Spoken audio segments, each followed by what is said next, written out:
Bonjour et bienvenue. Aujourd'hui, on va se pencher sur un document qui, à première vue, pourrait sembler assez anodin. Oui, c'est une dépêche très courte, quelques lignes à peine. Exactement, publié par Sénépost. Mais en fait, ces quelques lignes, c'est une vraie fenêtre sur la pression énorme qui pèse sur le football sénégalais. Ah oui, le titre donne tout de suite le ton. Retour et inquiétude chez les Lions de la Teranga. On a immédiatement cette dualité, quoi. C'est ça, l'espoir et la crainte, tout est là. Voilà. Et l'idée, c'est de voir comment cette brève, qui se concentre sur deux joueurs, Habib Diallo et Cheikh Tidiane Sabali, nous raconte en fait une histoire beaucoup plus grande. C'est un microcosme en fait, un texte très court mais chargé d'enjeux, d'émotions. Ça nous rappelle que le destin d'une équipe, surtout à l'approche de la CAN, ça se joue pas seulement sur le terrain. Non, ça se joue aussi dans les infirmeries. Exactement, dans les infirmeries des clubs, parfois à des milliers de kilomètres. Chaque bulletin de santé devient presque une affaire d'État. C'est cette tension que le journaliste a réussi à capter. Absolument. Alors, décortiquons ça. Commençons par le côté positif, la bonne nouvelle. L'espoir. Oui, l'espoir. L'article s'ouvre sur les mots «excellente nouvelle» et ça concerne Habib Diallo, l'attaquant du FC Metz. D'accord. On nous dit qu'il a repris l'entraînement après avoir été absent tout le mois de novembre. La raison, une blessure aux ischio-jambiers. Bon, spontanément, on se dit super, bien sûr. Mais... Un retour à l'entraînement, c'est pas encore un retour en match. Est-ce qu'on s'emballe pas un peu en parlant d'excellentes nouvelles? C'est une très bonne question. Parce que de l'extérieur, on voit souvent les choses en noir et blanc. Soit il est blessé, soit il l'est pas. C'est ça. En réalité, c'est un long processus. Et le retour à l'entraînement collectif, c'est une étape symbolique, mais surtout technique, qui est fondamentale. Ça veut dire que le joueur a déjà passé toutes les étapes d'avant. Les soins, la rééducation en solo, tout ça. Tout ça. La course, le renforcement, le fait qu'il puisse s'entraîner avec le groupe, ça veut dire que le staff médical a donné son feu vert. C'est la fin de l'isolement pour le joueur. Donc non, je pense pas que ce soit s'emballer. C'est célébrer une vraie victoire. D'accord, je vois. C'est la sortie du tunnel en quelque sorte. Mais l'article mentionne la blessure aux ischio-jambiers. On entend ça tout le temps dans le foot, et ça sonne toujours un peu comme une malédiction. Ah, c'est le cauchemar du footballeur moderne. Pourquoi cette blessure-là en particulier fait si peur? Parce que les ischio-jambiers, donc les muscles à l'arrière de la cuisse, c'est le moteur de la vitesse. Le sprint, les accélérations, les frappes, tout par-delà. Ok. Le problème, c'est que c'est une blessure qui récidive énormément. Si le protocole de guérison n'est pas parfait, si le joueur revient une semaine trop tôt, paf, ça peut péter à nouveau.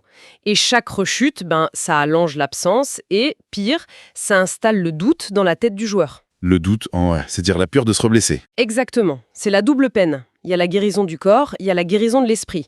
Un joueur qui a eu ça peut, même inconsciemment, hésiter à sprinter à fond. Il y a comme un frein psychologique. Ah oui, je vois. Et c'est pour ça que le retour à l'entraînement collectif est si crucial. Ça lui permet, dans un cadre plus ou moins contrôlé, de retester son corps, de retrouver ses sensations et surtout de reconstruire sa confiance. Pour Diallo, chaque course réussie sans douleur, c'est une barrière mentale qui tombe. C'est fascinant. Donc cette excellente nouvelle, c'est pas juste un fait, c'est un indicateur psychologique très fort. Le plus gros combat est en train d'être gagné. Voilà. Mais l'article, justement, il ne nous laisse pas là-dessus. C'est là que ça devient vraiment intéressant. On a l'impression d'être préparé à une douche froide. Oui, la construction du texte est très efficace. L'auteur nous fait basculer tout de suite, de la lumière à l'ombre. Et cette ombre, elle porte un nom, Cheikh Tidiane Sabali. L'article dit, et le mot est important, que l'inquiétude grandit autour de lui. Il souffre d'une entorse à la cheville, d'accord, et, point crucial, contrairement à Diallo, il n'a pas encore repris l'entraînement. Alors là, pareil, je me pose la question. Une entorse à la cheville pour un footballeur, ça semble presque banal, non? Est-ce que le journaliste n'en fait pas un peu trop? C'est là où le diable se cache dans les détails. Le mot entorse, c'est un peu un terme fourre-tout. Ça peut aller d'un petit truc de quelques jours à une rupture des ligaments qui demande des mois. Ok. Le vrai signal d'alarme dans l'article, c'est pas entorse à la cheville, c'est n'a pas encore repris et l'inquiétude grandit. Et ça, qu'est-ce que ça nous dit en creux? Ça nous dit que le temps passe et que, visiblement, ça ne s'améliore pas comme prévu.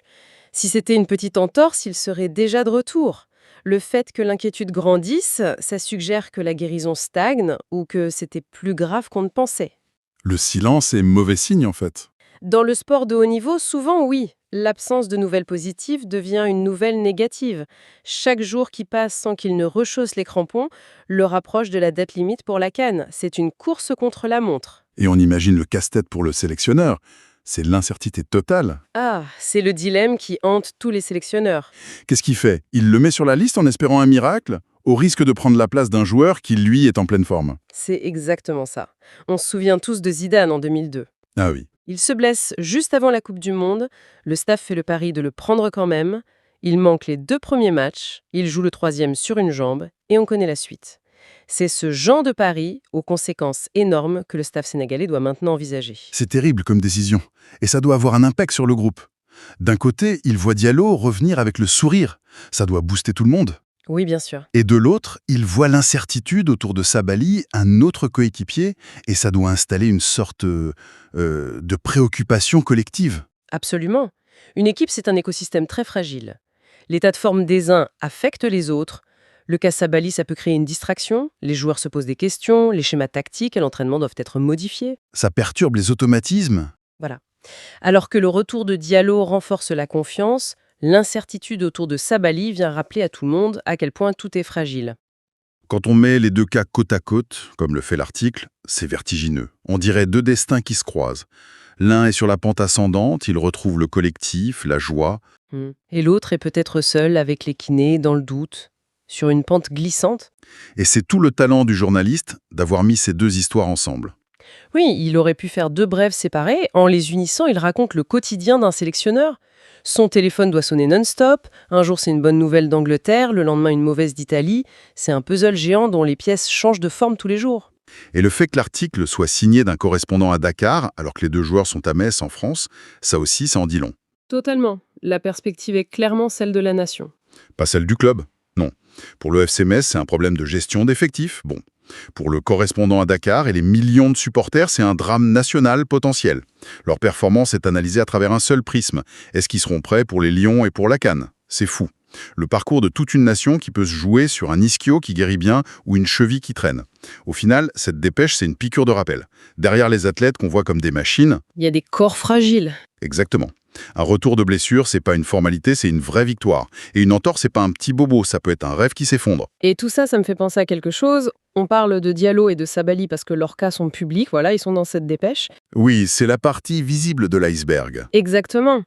Mais la vraie question, celle qui doit empêcher le sélectionneur de dormir, c'est peut-être celle qu'on ne lit pas dans les journaux. C'est-à-dire, Combien d'autres joueurs dans son effectif jouent en ce moment avec des douleurs silencieuses?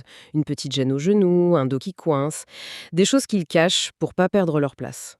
Et que révèle cette accumulation de fragilité, visible ou invisible, sur la résilience d'une équipe au moment d'affronter la pression d'un tournoi comme la CAN? ah oui, La santé d'un groupe, c'est pas juste la somme de la santé de ses stars. C'est un équilibre beaucoup plus complexe et surtout beaucoup plus précaire.